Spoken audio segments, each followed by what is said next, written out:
किसी भी प्रकार का कष्ट सहन कर लिया लेकिन किसी को बताया नहीं। सबकी बातों को बहुत धैर्य से सुनना और अपने मन की तकलीफ, अपने मन की पीड़ा कभी किसी से शेयर ही नहीं करी। चाहे घर में कोई भी परिस्थिति हो, जीवन में चाहे कोई भी परिस्थिति आ जाए, ऐसा व्यक्ति हमेशा प्रभावशाली पर्सनैलिटी का होता है और हमेशा दूसरों की बातों को सुन करके, तकलीफों को सुन करके बड़े प्यार से, बड़े इत्मीनान से उसका सॉल्यूशन प्रोवाइड कर देता है।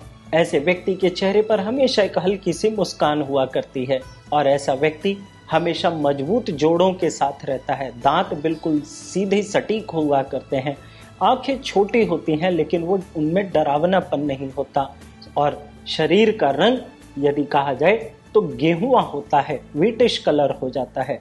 ये जन्म कुंडली के अंदर सूर्य उच्च वाली परिस्थिति हुआ करती है।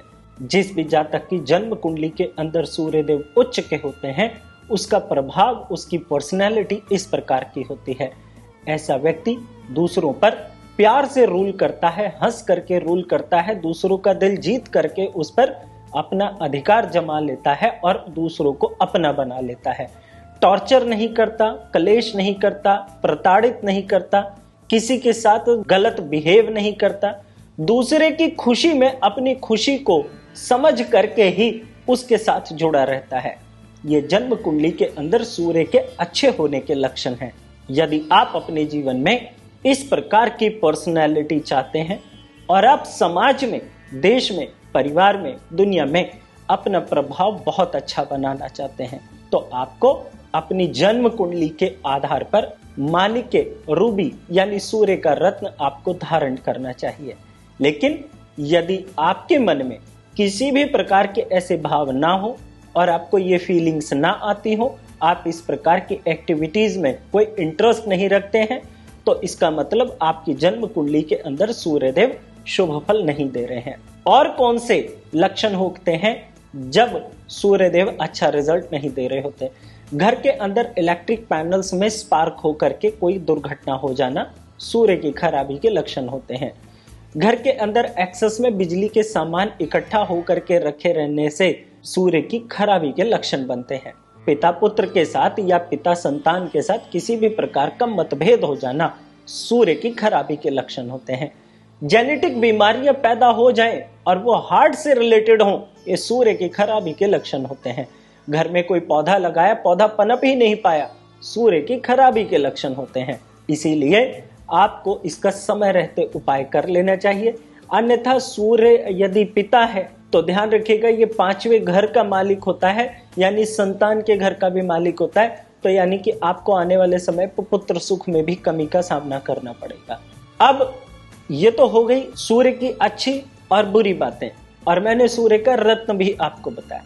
लेकिन आपको ये भी ध्यान रखना चाहिए, सूर्य जिस भी व्यक्ति की जन्म कुंडली में अच्छे होते हैं वो कभी भी दूसरों पर गलत प्रभाव नहीं डालते, हमेशा ठंडे बर्ताव के साथ, सहनशीलता के साथ दूसरों को अपने में मिला लिया करते हैं। यदि आपके अंदर ये लक्षण है तो आपकी जन्म कुंडली के अंदर सूर्य अच्छे हैं।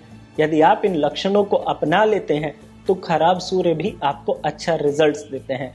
हमारी जन्म कुंडली के अंदर, हमारे जीवन के अंदर सूर्य को रूलर कहा जाता है, अथॉरिटी वाला ग्रह कहा जाता है, प्रशासनिक वाला ग्रह कहा जाता है, और यह ग्रह हीलर का काम करता है। हीलर मतलब उपचारक का काम करता है। आप देखते हैं ना, जब सूर्य की रोशनी पौधों पर पड़ती है तो उनके पत्तों में जान आ जाती है। जब आप सूर्य की रोशनी को देखते हैं, जब आप सूर्य की रोशनी में आते हैं, तब आपके चेहरे पर एक चमक आ जाती है। हम सब एक सोलर पैनल ही हैं। जितने भी समस्त ब्रह्मांड में जीव हैं, ये सब सोलर पैनल ही हैं। इसीलिए अगर हमें सूर्य की रोशनी मिलेगी तो हम जीवित हैं। और विज्ञान की ये प्रामाणिकता है कि यदि 18 घंटे लगातार सूर्य ना निकले तो आदमी का जीवन समाप्त है। इसीलिए आपको अपनी जन्म कुंडली, अपने घर के अंदर सब लोगों का सूर्य अच्छा रखना चाहिए। और आप माणिक्य, रत्न बहुत सोच समझ करके पहनिए। अगर आपकी जन्म कुंडली के अंदर सूर्यदेव अच्छा फल दे रहे हैं तो आपको अच्छा रिजल्ट्स देंगे। अब यहाँ पर एक बात और भी बता देता हूँ। यदि आपने सूर्य का रत्न पहना है और आपकी पर्सनैलिटी अच्छी नहीं है, जैसा मैंने अभी बताया कि वो शुभ लक्षण आपके साथ नहीं मिलते आपकी पर्सनैलिटी के साथ, इसका मतलब आपने गलत रत्न पहना है। ध्यान रखिएगा, इस समस्त ब्रह्मांड में हर चीज कैलकुलेटिव है। अगर आपने सही कैलकुलेशन के थ्रू कोई भी स्टोन, कोई भी कर्म, कोई भी उपाय किया है तो उसका अच्छा रिजल्ट आपको जरूर मिलेगा। इसीलिए मैं कहता हूं, अपनी जन्म कुंडली किसी बेहतर अनुभवी ज्योतिषाचार्य को दिखा करके ही आप कोई उपाय या कोई रत्न पहने। ऐसे ही यदि आप कोई भी रत्न पहनेंगे, आपको फायदे के बजाय नुकसान भी हो सकता है। जैसा कि मेरा भी अपना 18 से 20 साल का अनुभव और 8 से 10 लाख जन्म कुंडलियां देखने का है, मैं कोई भी उपाय बताता हूं तो जब तक मेरे सामने पूरी कैलकुलेशन नहीं होती, मैं कोई भी उपाय नहीं बताता या कोई भी कमेंट या कोई भी सेंटेंस मैं अपने मुंह से नहीं निकालता। इसीलिए ऐसे ही किसी भी स्टोन को पहन लेना आपके लिए घातक हो सकता है। एक बड़ी कॉमन सी बात कहता हूं, जब आप कोई भी उपाय करते हैं तो अच्छा रिजल्ट पाने के लिए करते हैं। यदि आपकी जन्म कुंडली के हिसाब से वो उपाय सूटेबल नहीं है तो आपको उसका नेगेटिव रिजल्ट भी आज ना सही तो कल आपको मिलेगा ही मिलेगा। आप चाहे अपने मेंटल ईगो को किसी भी तरह से सेटिस्फाइड कर लें कि जी ये उपाय आज मैंने कर दिया और आगे इसका अच्छा रिजल्ट या बुरा रिजल्ट नहीं होगा। ध्यान रखिएगा, प्रकृति हर चीज को तौल करके, नाप करके और समझदारी के साथ आप तक डिलीवर करती है। इसीलिए गलत उपाय करने से हमेशा बचिए। यदि आप मुझसे अपॉइंटमेंट लेकर के मिलना चाहते हैं, आपका बहुत स्वागत है। मैं मुंबई भी मिलने आने लगा हूं, आप वहां पर भी मुझसे अपॉइंटमेंट लेकर के मिल सकते हैं। वीडियो कैसा लगा मुझे नीचे कमेंट सेक्शन में जरूर बताइएगा।